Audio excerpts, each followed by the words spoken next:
प्यार से कहना जी, धन निरंकार जी। जीना मरना है खूब फूलों का, हंसते आते हैं हंसते जाते हैं। अर्थात इन पंक्तियों का जो अर्थ आ रहा है निकल कर, वह ये कह रहा है कि जो फूल चाहे मुरझा जाएं, चाहे टहनी से गिर जाएं, वे उसी रूप में रुखसत होते हैं जिस रूप में वे आते हैं। फूल के रूप में पैदा हुए हैं, ये नहीं कि वो कांटे बनकर जाते हैं। इसी प्रकार जो गुरसिक होता है वो भी जब गुरु के चरणों में एक बार जुड़ जाता है तो वह फूल की भांति अपनी सुंदरता, कोमलता और मधुरता बिखेरता रहता है।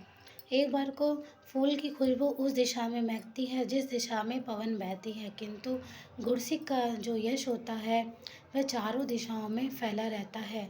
उसके जाने के बाद भी वह अन्य अन्य जो लोग होते हैं उनको गुरुमत के रास्ते पर चलने के लिए प्रेरित करता है। प्यार से कहना जी, धन निरंकार जी।